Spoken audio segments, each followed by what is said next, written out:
There's no doubt in my mind, My Hero Academia haters are probably feeling sick right now. They're probably like, wait a minute, what's happening? Hold up! Because if you ain't been following the My Hero Academia anime for the most part, especially with Season 6, it's been a little bit of, at the very least with the community, a little roller coaster ride. But for the most part, I feel like, and I've said this before, that it feels like this is the better season that we've had in quite some time. It's probably one of the best that we've had in years. So I always want to give it praise and whatnot, but My Hero Academia haters have been on the series' neck. And in fact, I don't do this often, but drop a like if you rock with My Hero Academia still. I want to see how many people that watch this video legitimately still rock with My Hero Academia, whether it be the anime or the manga, but in particular the anime for this one. Drop me a like if you still watching, you still rock with it. Yeah, My Hero Academia has been getting a lot of hate, and it looks like it's about to be turning at the very least for the anime, because based on the second half of Season 6's first episode, boy oh boy, let's talk about that opening real quick. We got a new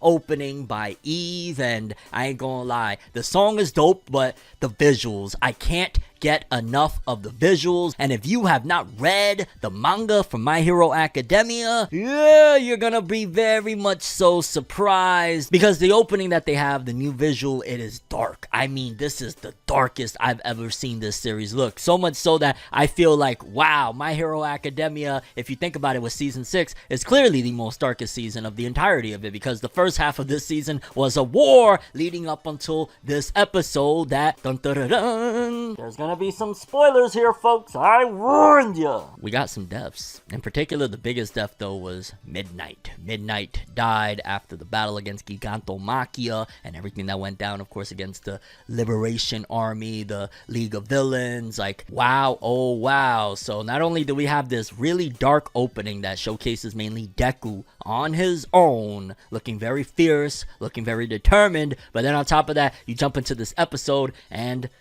yeah, bodies are dropping. There was a couple, but the main one was, of course, Midnight. And I think as far as the characters go, this is a very important lesson in this whole school education of loss. Honestly, like, they've went through a lot of different things, right? They've had battles or whatnot. In particular, you know, the whole Night Eye, when Night Eye passed. Granted, Deku had just met him not that long ago, but that was mostly Meteo's pain when Night Eye passed. This one in particular with Midnight, yo, they were fighting side by side with Midnight. They've been around with Midnight, and yeah, it kind of feels a little bit more personable to the cast of characters, and just in general, it was a sad moment, and yet again showcasing that the Season 6 God is actually going in a different direction than the series has ever been before, and it's not bad per se. Like, it's actually a very good thing that My Hero Academia has decided, you know what? Despite the fact that people been hating, you know what I'm saying? We just made a video a couple weeks ago, people complaining about the color of the sky. Like, oh, the sky is too blue. That was, and I'm still to this day extremely shocked. Like, that was a legitimate complaint from thousands of people about My Hero Academia. The sky is too blue. But aside from all that, we're also seeing that the chips are falling and things is going in a different direction. And it makes you question, well, how do you get even darker than what we just had? Because again, the first half of Season 6 was an absolute dragged out war. Where do you go from here? How does it get more darker? And this episode, I want to say one thing for starters. I gotta point it out. I don't know if it's that there wasn't enough material, because they're trying to be very precise about where they adapt things, and you know, they gotta fit everything within these 12 episodes, or they got to make sure they land on 12 episodes so the next season could start off smoothly or whatnot. But there was a good chunk of like filler recap. It was basically recapping everything that happened for quite a few minutes in the latest episode. So I was kind of like, all right, Bones, we get it.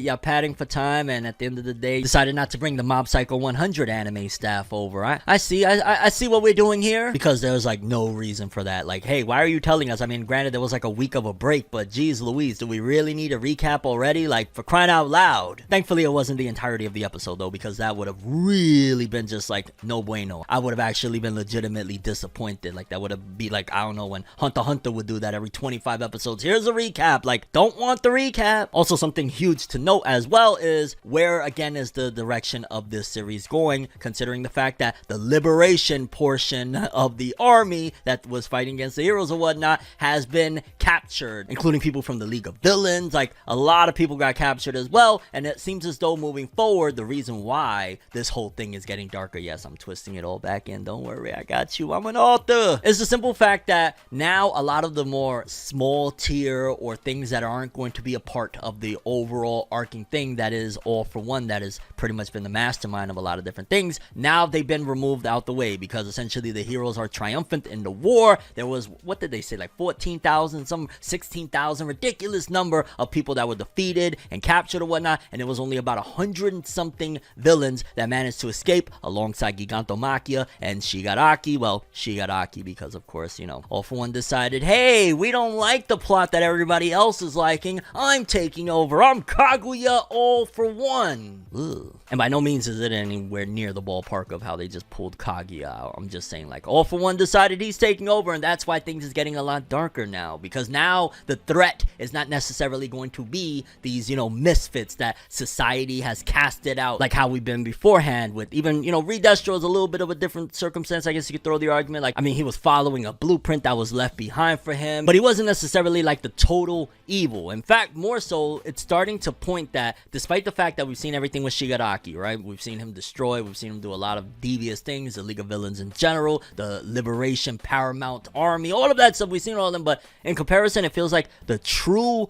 evil of all of it is All For One. All For One is the evil that is making the series go a lot darker, so much so that, again, that opening looks so fire, and that's what you can expect from this season, basically. It's gonna be dark! And I love how I just made a video about Boruto, talking about, yo, Boruto's coming out of the dark ages. My Hero Academia is going into something dark, but it ain't the dark ages, fam, because this is right here where I hope Studio Bones, if you put it together, if you make it look like what that opening looks like, if you put every piece the way it's supposed to be played, this could be arguably one of the best halves of any season of My Hero Academia, because the content itself, it's strong, it's not the greatest in the world, but that style right there was amazing and such a breakaway from the norm of My Hero Academia. And it might even get those numbskulls that say, hey, I don't like those blue skies, to shut the hell up, because the skies wasn't blue, they was gray. And it also seems like this was a point that in the manga I really didn't see it at the time, but now in retrospect and watching the anime again, it really pushes everything to the forefront that, yeah, this is where everything is coming to halt. Like, initially you think like, yo, this is gonna be the final war. When you're reading the manga back in the day, and if you don't know what's happening in the future of the anime, you think it like, this is it, you know, Shigaraki and his boys came, they saw, and they took an L and had to run away. But then it goes into a different direction of, well, they really weren't, I guess you would say, the main issue all along. In fact, most of these people are just victims of their previous generations, the predecessors. You know, All For One is some very old dude that's been around way past his time.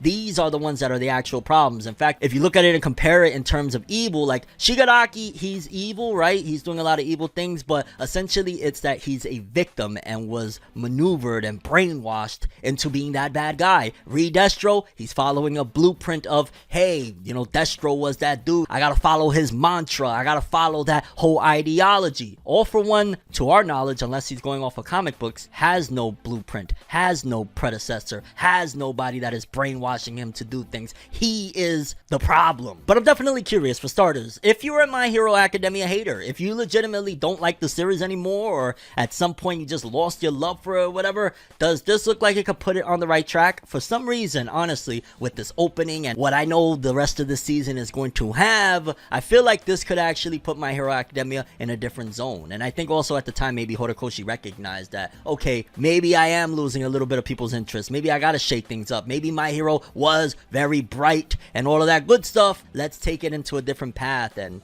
yeah, it looks like My Hero Academia Season 6. I don't want to sound too optimistic, but it's possible that this, if they play it right, if they put the right team behind it, if they get those Mob Psycho guys involved, we could have one of the best halves of a season of the entirety of the series, because it looks like a nice vibe that really fits. And I've always said with My Hero Academia, it's one of those things where the kids is cool and all that stuff, the fun stuff is cool, but it's when it gets really serious that you love the series. It's not the training arcs that necessarily necessarily sell you to My Hero Academia. It's seeing them out live and on the field. And also, side note, that's kind of crazy that they hid the involvement of the main key players of the war from the public. Like, Deku and them wasn't really even involved because it looks bad to have, you know, they're not really pro heroes on the field. Like, what the hell, man? It's, I guess, business as usual, because that's pretty much what would happen in the real world, right? And if you're a fan of My Hero Academia, you think if they go down that path that I was talking about earlier, that it'll actually bring it to its prominence and get the haters to shut the hell up forever? Or, yeah, I kind of want to name this video, yo, My Hero Academia haters are about to shut the hell up forever. That sounds fire. Nah, I don't know if I could get away with that. Just quickly wanted to tell you to hit that subscribe button and that bell to get notified if you love anime and manga content. I talk about it all, and I think you'll want to be notified. Hit them buttons. Lights be flashing and looking at me, such a odd unique, yet I'm so unique and you're looking at me. If the walls could talk, they would probably read Bleak, and I'd probably say, bitch, get the fuck off me.